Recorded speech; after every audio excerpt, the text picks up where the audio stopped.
Hello, this is Dolores Cannon, and I've been asked to do a series of shows based on the work that I do. And I've been involved in the paranormal and the strange and the unusual for about 40 years, so there's a great deal of work that I'll be able to talk about. So I know I'll be able to cover a great deal in the next shows to come. The main thing I want to make clear today is what I do and how I get my information so that people will be able to follow it through. I've written 14 books dealing with my adventures in the paranormal and the strange and the unusual, and I'm still working on more. It just seems to keep coming. And I travel all over the world giving lectures and seminars and speaking at conferences and expos. And it just seems like it keeps growing and growing, because everywhere I go, even in other countries, there are huge crowds of people that come to the lectures. People in this little town where I live, they always say, well, where do you find anyone who could be interested in these things? Because I'm in the Bible Belt. They don't understand it anyway. And then they say, where can you find anyone who is interested in listening to these strange ideas? I tell them you don't have any idea, because all over the world there is just hundreds and hundreds of people that are into metaphysics, and it seems to be growing. More and more are coming into these things and beginning to ask questions and want to know what is going on out there. I think we have realized finally that religion doesn't have all of the answers. The science definitely doesn't have all the answers. There's a lot that cannot be explained by logic and examination, numbers, the way they try to do. They usually, like with religion, just says, just listen to what we say and don't ask questions. You're not supposed to ask questions. But there are more and more people who are asking questions. They want to know what it's all about. They don't want to take what they've been told for years and years. They want to know more. So they are branching out. This doesn't mean we have to leave church behind, because I feel we can combine the two and just go on and add to it. And if they're happy with their beliefs and in their church systems, that's fine. That's where they are, where they're at. But whenever they begin to ask questions and want to know more, then the answers are there, and they're beginning to stretch their minds and stretch their belief systems to move out into, I guess you would say, the cosmos, or out into the other realms of reality. But first I want to explain what it is that I do. Because I'm involved in so many strange things, and I've written 14 books dealing with these things, a lot of people think that I channel, or that I'm a psychic. I'm not. I am a hypnotherapist. I've been doing hypnosis for 40 years. I became involved with it many, many years ago. But what I specialize in is past life therapy, past life regression and past life therapy. This is where you take the people back into the other lifetimes to find the answers to the problems in this lifetime. Many times people have been going to doctors and to psychiatrists, and they've had problems all their life, and they cannot find answers for it. And they're at their wits' end, and I guess then we become the last resort whenever they want to come to a past life therapist or a hypnotist, because the doctors are sure not going to encourage them, especially the psychiatrists, to choose this route. But most of the time, the reasons why they can't find the answers is because they're focusing on this life. And after years of trying, the answers are not in this life. Because with reincarnation, we come back again and again. A lot of the things that have happened to us in the other lives are carried over into this life. We can have I guess you would say overlays. We can have residual effects, things that carry over and are just deposited into this life, creating problems. Especially, I've found the way the person died in another lifetime. This can be very traumatic in their subconscious mind and carry over into this life, like phobias allergies. Phobias would be easy to understand. If you have fear of water, fear of heights, fear of fire, you can see that it could relate back to the way the person died in another lifetime. And it causes the trauma to continue into this lifetime. These are what I work with because I found that the answers are there. I found a whole lot of things that most people don't even realize. But let me go back to the beginning and explain how I got into this. I actually got involved in hypnosis 40 years ago. It was in the late 1960s, a long time ago. And in those days, it was what was called normal hypnosis. I was involved with helping people quit smoking, lose weight, what we consider the normal use of hypnosis. My husband was helping me at that time. We were working on these things together. And at that time, there were no books written on past life therapy. It was just the ordinary hypnosis. Now, my husband was in the Navy. We were stationed down in Texas. He had been in the Navy for 21 years. He was career Navy. He had been in Vietnam, and he had just been back a year or so. He was over there about 3 years, one of the first aircraft carriers to go over when the Vietnam War first began. So he was there at the beginning. He was a radar controller on board the aircraft carriers. So he had come back, and we were stationed in Texas, and it was like trying to get your lives back to normal after the disruption.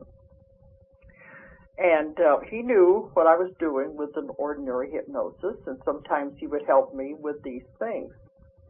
Well, as I said, I was doing the normal hypnosis, and this doctor on the base, they had a patient who was one of the Navy wives who was very overweight, and she was into overeating. And he knew it was affecting her case, and he thought maybe if we can get her to relax, and the hypnosis might help her with that, it would help her a lot more than the medications that he had her on. If we could just get her to relax and to go with that type of hypnosis. So that's what we were going to try to do. And then everything got very strange, and it was something totally unexpected. But as we were working with her, we decided to take her back into her childhood, maybe to help find out the cause of why she wanted to overeat and what was happening, just to go back to see her childhood life. When we were working with this, she suddenly jumped into a past life. And it was in Chicago during the Roaring '20s, where she was a flapper and living with the gangsters. And he's like, wait a minute, what's going on here? Because she definitely wasn't alive in those times. What in the world, what did we get here? And she became this very flamboyant woman and describing the times and talking about her big black car and all of this. And we're looking at each other, what's going on here? This is what started the first adventure, because it's the first time we had been exposed to something like this. Now, I had always been interested in the paranormal most of my life. I knew it existed. I believed in these things, but I'd never really read a lot about it and not been exposed to it. I guess it's because in those days there wasn't that much out on it. There definitely wasn't any books out to help a hypnotist if they got into a situation where the patient went back into a past life. There were no instructions at all. The only book out at that time was The Search for Bridey Murphy. That was along this line. And nowadays, that book would not even be published because it is so ordinary and simple compared to the things that have been discovered since. But in the 1960s, it was like a land-breaking case that somebody had reported going back into past lives with hypnosis. But that was the only book that was out at that time that was even related to what we were doing. Otherwise, we were just more or less on our own. And in those days, the methods of hypnosis were very simple. and complicated and drawn out. We had to use the method that's called watch the shiny object, where you would hang something dangling shiny in front of the person, have them watch it and tell them their eyes were getting tired, and then the long, drawn-out inductions, which I call relaxing the person from the big toe all the way up their body. The long, drawn-out techniques. And then they had a lot of testing that was done to see what level of trance the person was in. All of this took a lot of time. Nowadays, it's not done anymore. At least I hope it isn't done anymore. It shouldn't be, because there are so many easier and simpler ways of doing this now that weren't around in those days. But now we've discovered we don't need all those long, drawn-out ways of doing hypnosis. But I speak now before boards of psychiatrists and hypnotists, and I teach my classes in hypnotism, and I still find people who are still using these old methods, and they're still being taught of watch the shiny, dangling object in front of the person, and the test to see where they are. And that's all they had in those days. But anyway, as we worked with this woman, we were off onto our first adventure, because after that, I guess more curiosity than anything else, we kept taking her back again and again to see where she was going to go. Incidentally, she was helped with her weight and the kidney problem, but our curiosity, we wanted to keep seeing where she was going. So she ended up going through 5 different lifetimes and many different places. It wasn't just in Chicago. She ended up in Germany, living in a castle, and she was in Ireland as an ordinary housewife over there, married to a shoe cobbler. She went through 5 different lifetimes, back to where she was created by God. And can you imagine, with no background in any of this, to hear all of this was totally amazing. And we had no instructions to tell us what to do. So it was just writing our own rules as we went along. And all of this was recorded on the portable tape recorder of the day. Portable. It's quite different than by standards nowadays. Those of you who know about these things will remember the portable tape recorders of those days were huge, with the big 8 to 10 inch reels. It was big reels of tape that had to be put on, and they would record several hours.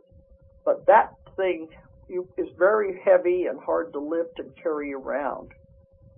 So we had that set up in our house.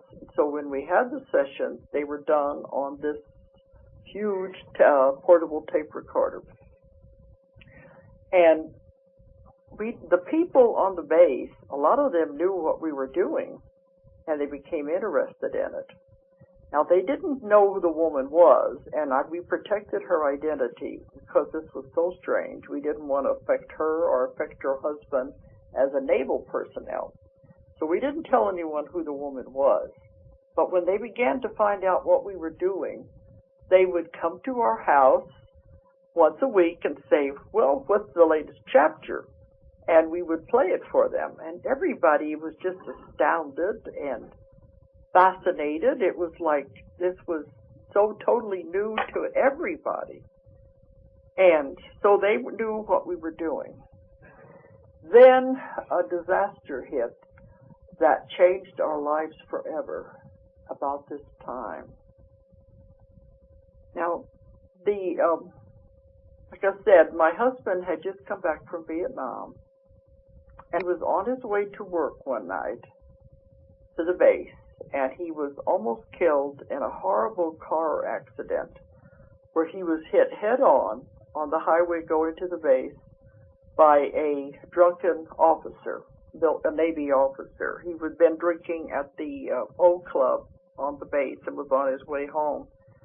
And he went over the line, and we had a head-on collision with my husband. My husband ended up being pinned into the wreckage. He was driving a Volkswagen bus, and he was just ground into the wreckage because there's no motor in the front of those cars. And the only thing that saved his life that night was because there was the car behind him, there was a Navy corpsman who had just returned from Vietnam. And this black man knew all about the emergency treatments for trauma because he had been over there. If he hadn't have been on the scene, Johnny might have died right there.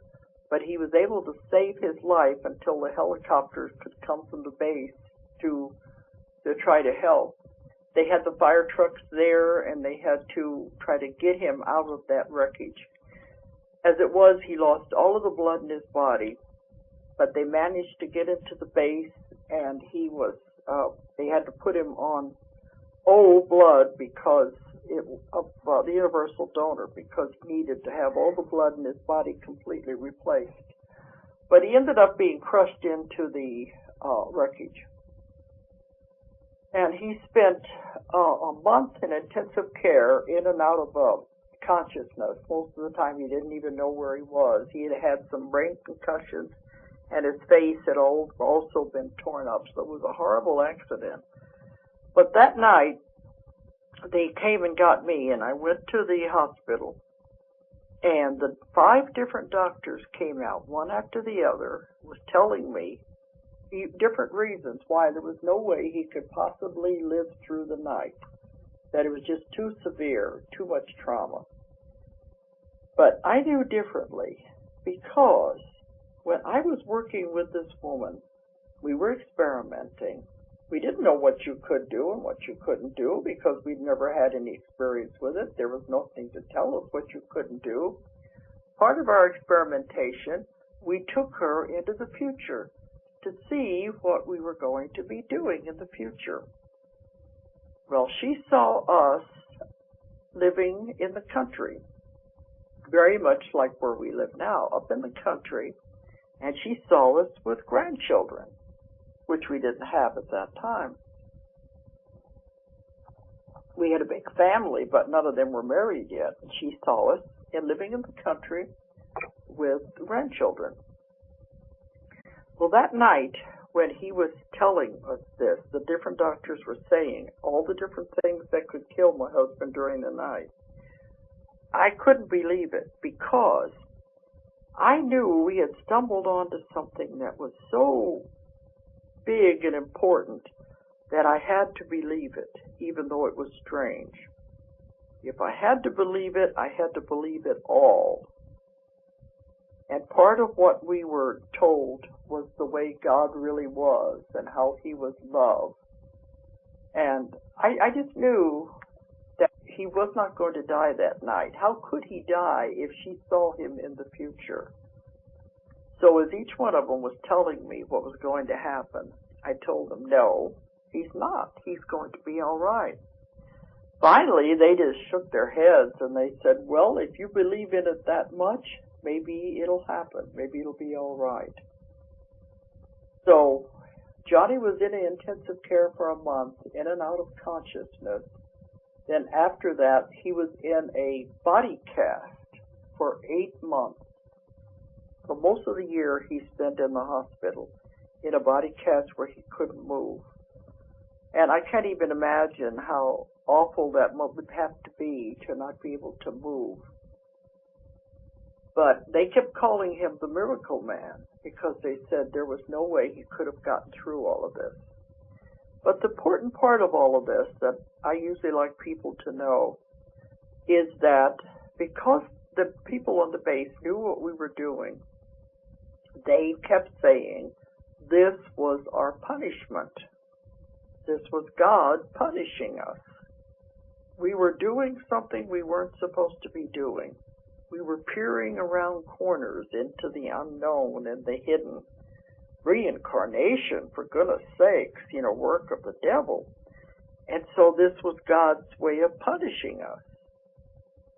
Of course, I could only shake my head at their ignorance, but I could not believe that. I knew God wouldn't punish us. He wouldn't want to punish us for just asking questions and wanting to find answers. that just wasn't the way the God that I knew would work. So I couldn't believe that what was happening to us, horrible as it was punishment by any creator being. So it ended up then, after a year in the hospital, he was put out of the Navy as a disabled veteran. We had to go somewhere. So we moved into the country, into the hills of Arkansas. We had a big family. We had to go somewhere where you could live on little money, and a place where we could be out in the country where we could grow things. That was our desire anyway. But he was put out of the Navy, and we moved to Arkansas. And here he spent 25 years in a wheelchair. He could get outside with crutches, and he could drive a hand-controlled car, but the rest of his life was disabled by living in the wheelchair. Of course, he rebuilt his life. He became the Veteran Service Officer for the county. He was very active in ham radio. So he built a life of his own. But our whole world was totally turned upside down at that time.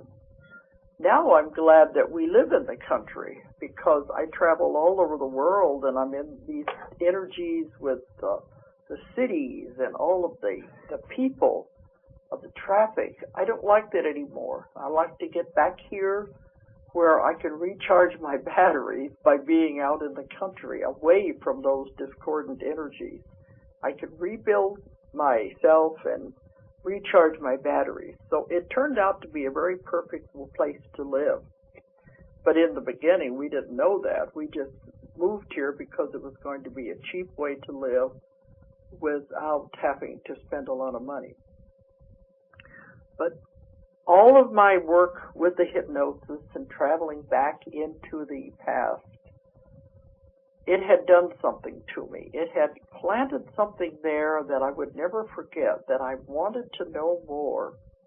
The story of all of this, about my beginnings, is told in the very first book that I ever wrote. The book is called 5 Lives Remembered. And that book has never been published. Now, I don't know if it ever will be, because the things I've discovered since then have been so powerful and different and unique that I don't know if that one needs to be published or not. But it was the stories of our beginning, and it is mentioned in several of my other books. And when I lecture now at writers' conferences, people say, they're there because they have written one book and they want to know what to do with it.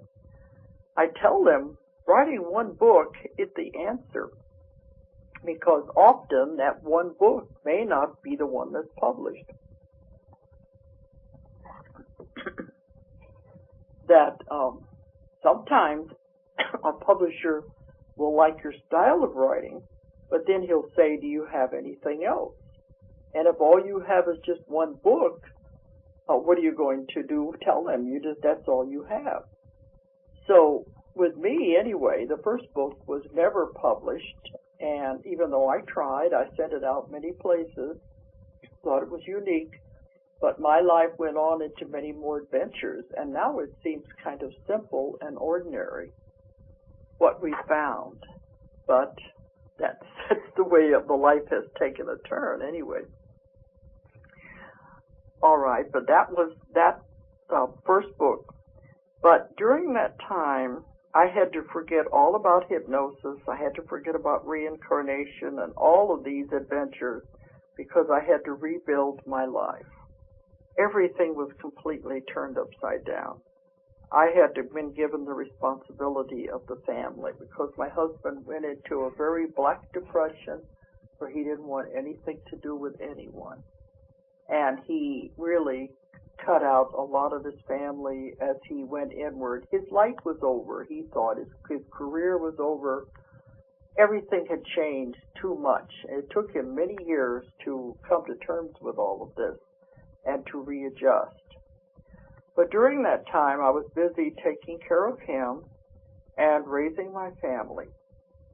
So all of the thoughts about the adventures and the hypnosis had to go on the back burner while I did all of this. Living in the country, trying to raise a garden. Now I say it's like living. I've lived many lives in this one life because I've taken so many twists and turns along the way. Everybody's life can do that. When I'm at lectures now, some people tell me, my life is over. My children are grown. They're out of the house. My life is over. And I said, no, it's not. Your life could take a 180-degree turn, go off in a totally new direction, off into something you would never have even imagined. And you don't know what your life's going to be. You have to be open to adventure, to anything. And it could be totally different, and that was what happened to me. The life went off in a totally different direction than I could have ever imagined. But it was about 10 years, anyway, before I was able to really get back into this. That happened when all of my kids were beginning to leave home. They were getting married. They were going off to college. It's what you call the empty nest syndrome. They were all leaving, and it was like, what am I going to do with the rest of my life? The empty nest syndrome. What I chose to do is not what the average mother or grandmother decided to do. I wanted to get back into hypnosis. I wanted to get back into what I had discovered. It was like a door had been opened and then suddenly just slammed shut because I had not been able to pursue it. And I knew there was something else there. And that was what I wanted to get back into. But by that time, I knew there had to be easier ways of doing hypnosis. The old ways were too long, drawn out, too time-consuming. I knew there had to be an easier way to do it. So I began to study the newer methods. And this was 30 years ago. That's how long I've been active now in the past life regression. Was been 30 years ago. It was at the end of the 70s when I began to get into this. I began to study the new techniques. The new techniques now use imagery and visualization to put the person into the relaxed level. It's not done with watching the shiny object and the long, drawn-out inductions or the tests that are performed by so many different hypnotists. Now it's much easier. So as I learned these techniques, then I began to apply them. The strange thing is, people said, where in the world did I find the people to work with here in the hills of Arkansas? Huntsville is the closest town. I live out on the top of a mountain in the middle of nowhere out here with peace and serenity. But the nearest town is Huntsville. It only has 2,000 people.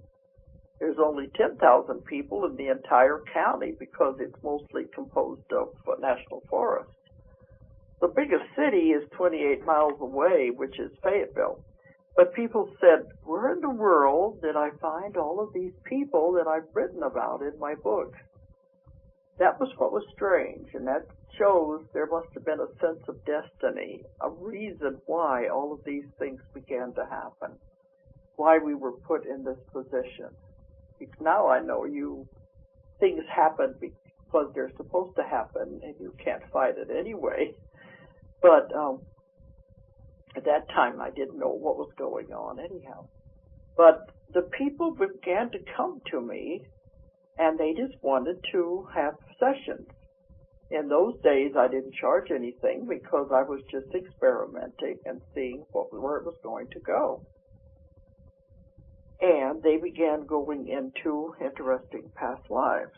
I was not so much into the therapy part at that time as I was just trying to discover history. As I said earlier, I'm not a psychic, and I don't channel.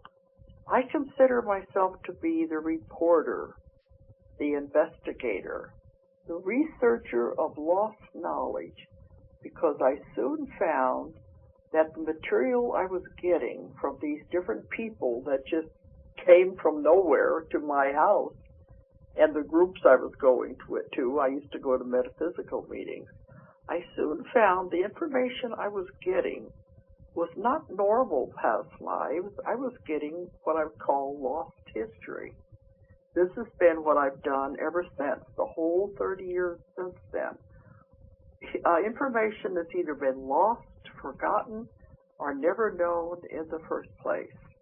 And this is what I bring back to our time, or I'm trying to do it anyway, to bring back to our time. So I work with the lost information, and that's what I try to do. And these people began to go back into very interesting past lives. And I know the skeptics are always saying the person will be Cleopatra or Napoleon, always somebody famous. I have never found this. And I belong to different hypnosis groups now, and I don't know any other hypnotists who have found this either. We have found many of the lives have been very dull and boring and normal. You got to remember there's a whole lot more normal people out there, common people, ordinary people, than there are those that are famous.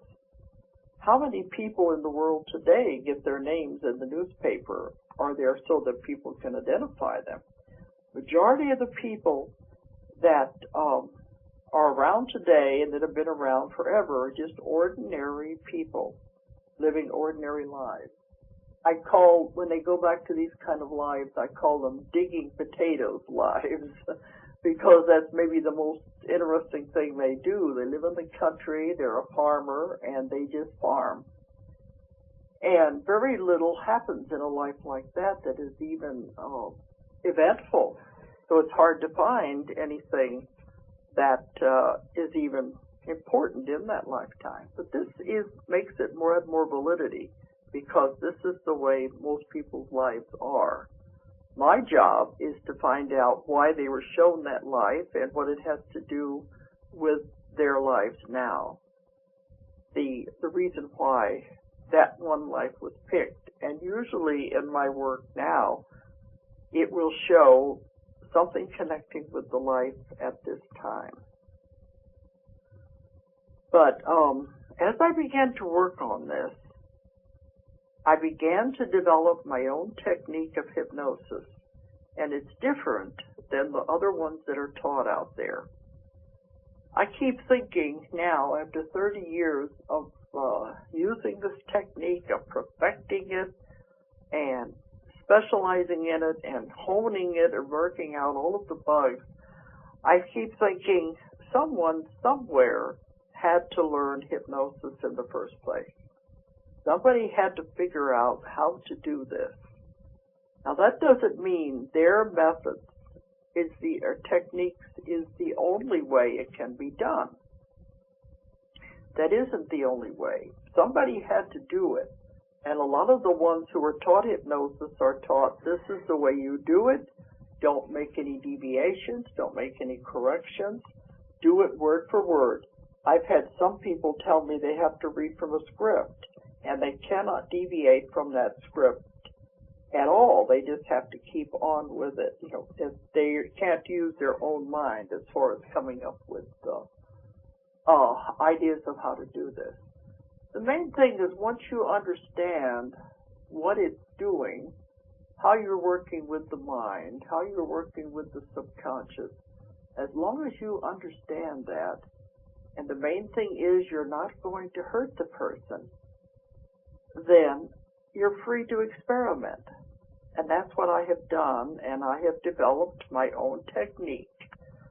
And it's different because I found a way to contact the subconscious mind directly, and to have access to tremendous amounts of information. That is the technique that I use. Now, there are many levels of trance. These can be measured. They can be measured by machines to see the different levels of trance.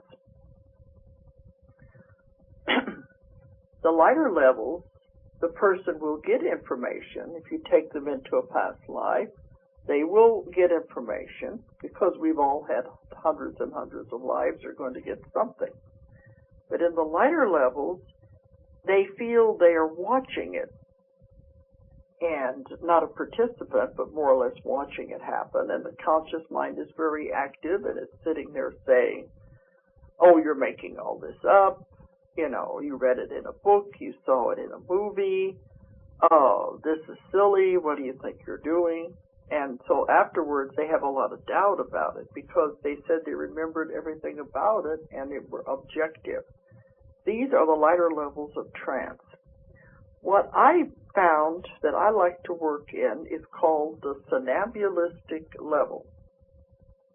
The somnambulistic level of trance is the deepest possible level of trance. When the person enters the somnambulistic level, they don't remember anything. When they wake up, they will say, oh, I must have fallen asleep. I don't remember anything.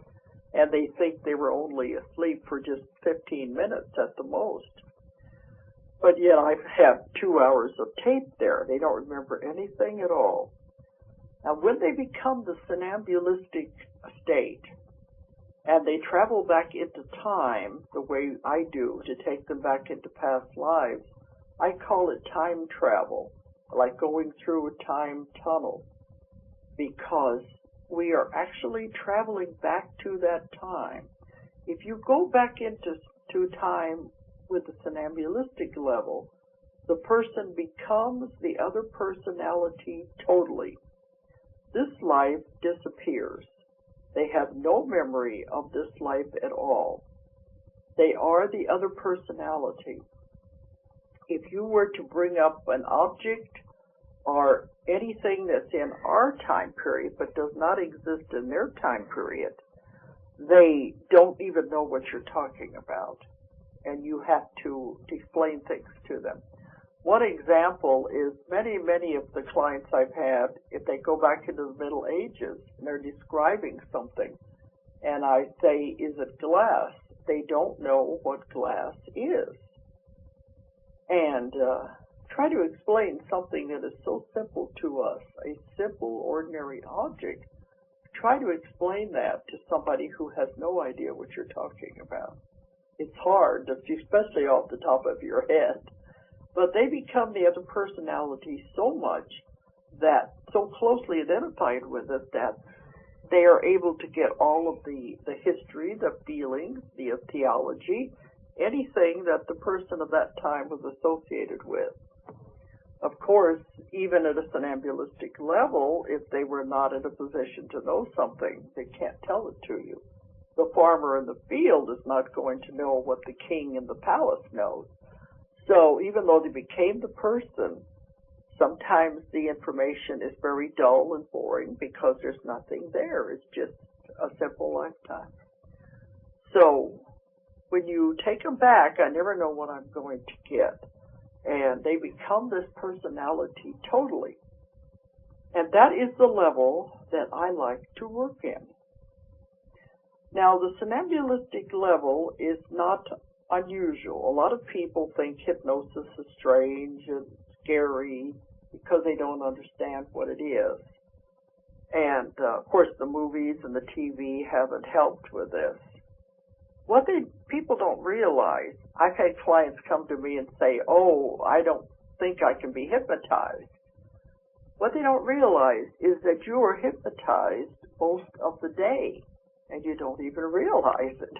It's absolutely impossible for you to stay in the wide awake state. You will go in and out of these different altered states all during the day, because this is the way the mind functions. Especially alpha, which is the lightest level. Beta is the one that you're in whenever you are supposedly awake. And alpha is where you enter in the lightest level.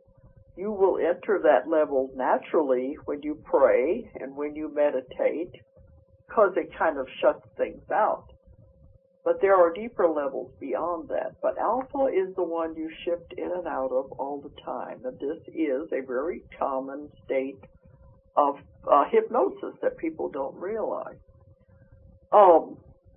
One thing, if you're driving and you're driving down the road and you're so intent on that yellow line that the next thing you know you get where you're going, but you don't even remember passing certain landmarks. This is called road hypnosis. And it's a wonder we don't have more accidents than we do, because you actually do enter an altered state and travel without really being fully awake.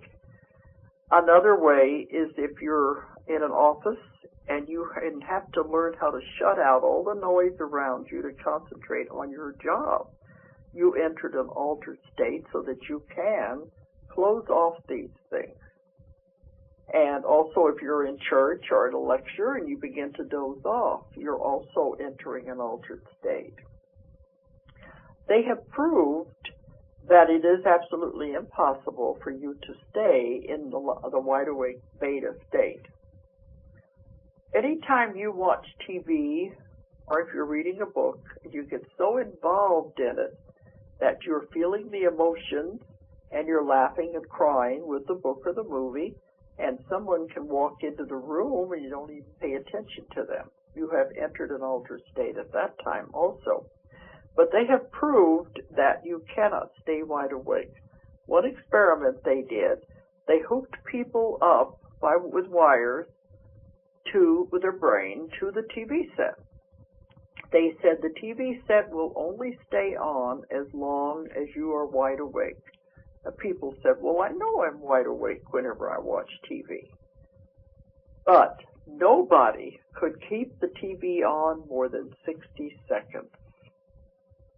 That's how quickly you enter the altered state once you become focused on something like the television.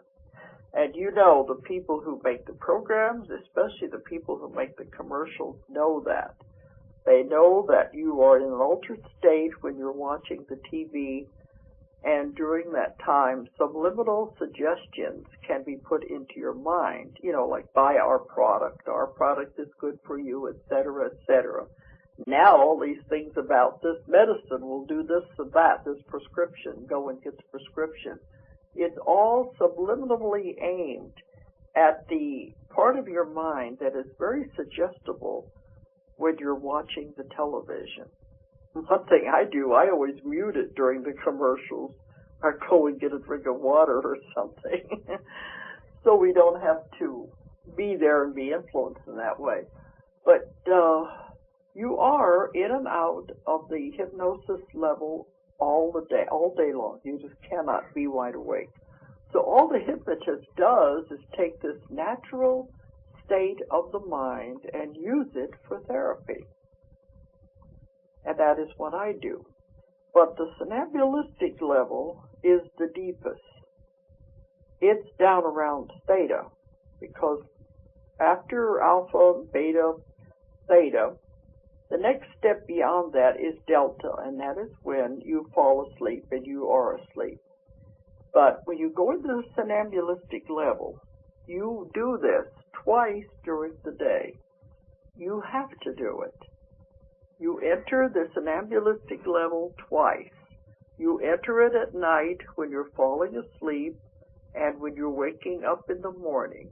You are in and out of this altered level that is the somnambulistic level, because the next step is falling asleep and then coming from sleep to the waking state. That is the somnambulistic level.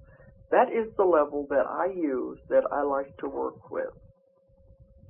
The technique that I developed to the person into the somnambulistic level, we block out the conscious mind interference. As I said, it's there kibitzing at you and jabbering at you, trying to get you to listen.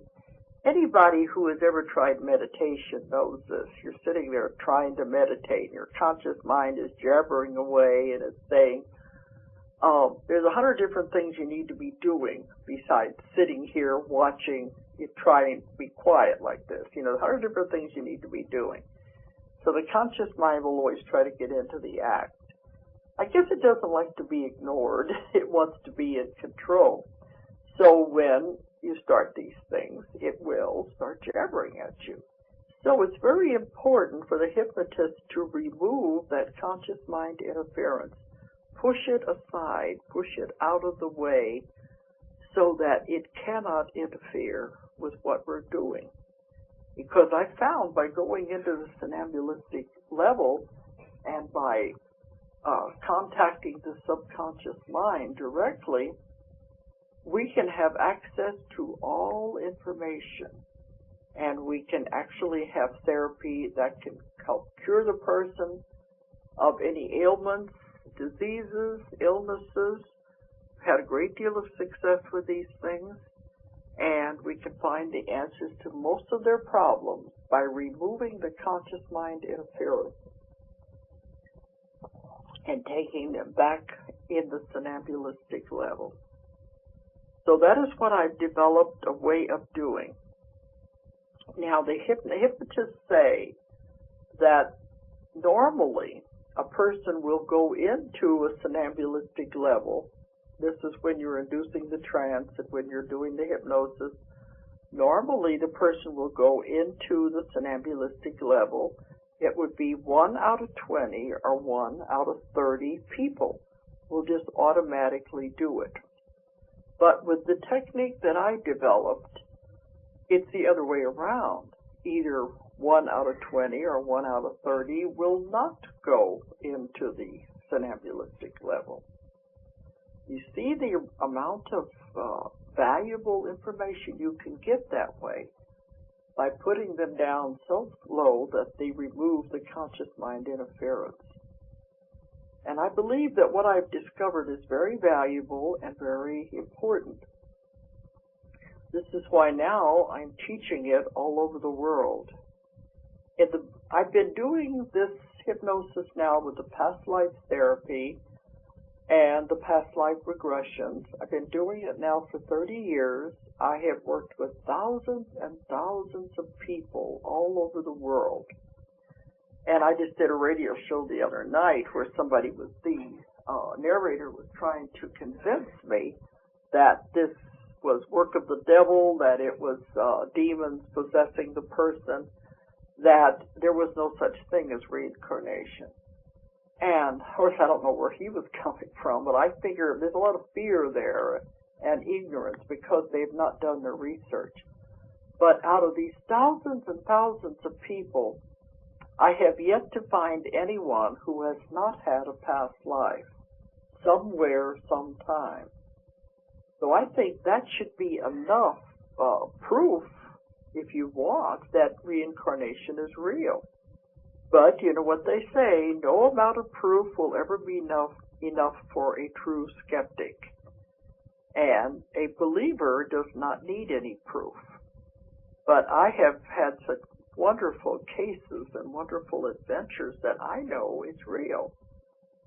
If you do thousands of people, and many of them are in the same time periods, they're reporting the same events, the same things in everyday life. To me, it's real because I know it, because I have no doubt at all with thousands of people, there's plenty of validation to back me up. One of the books I'm working on, I've just finished a new book, and it's part of the Convoluted Universe series. But one of the books I'm working on 3 at the same time, and I hardly ever work on one at a time.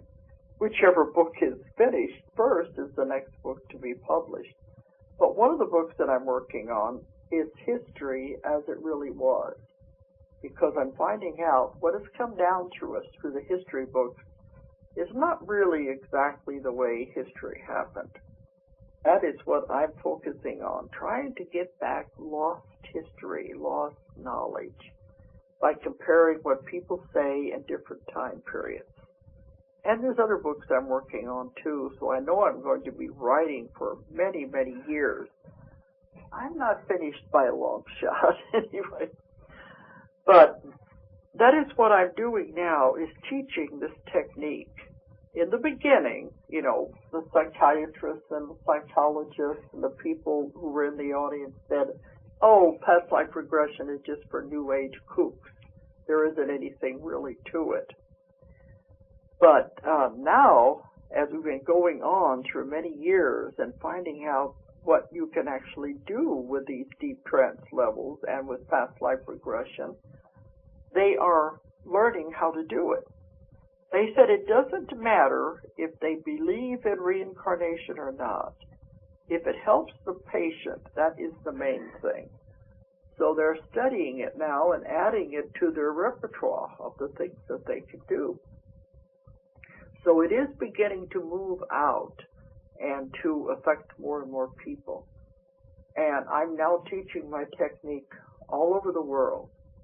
And I've had psychiatrists who come and take my classes. It's spreading and things are happening. We're learning to know how powerful the mind really is. Well, I'm going to be running out of time today, but I wanted to give you this background on myself so you will know where I'm coming from and what the next shows will be about. I want to give out my 800 number and my website in case you want to find out more about my books and more about the things that I'm talking about. The 800 number is 1-800-935-0045. 1-800-935-0045. And our website is named after the name of my company. My company is Ozark Mountain Publishing. And its website is an abbreviation of Ozark Mountain. www.ozarkmt.com. ozarkmt.com. But now I have my own publishing company, and I am publishing many, many other authors. So in the next shows to come, in addition to my talking about my work with UFOs, ETs, life after death, the prophecies of Nostradamus, there's in the Convoluted Universe series where there was just complicated metaphysics. In addition to that, I will also be interviewing some of our other authors that we have published, and their work is also equally fascinating. So I'm looking forward to being with you on future shows. If you enjoyed the show, check out more of our other videos, and be sure to subscribe and click the like button. Thank you for listening to the Metaphysical Hour with Dolores Cannon.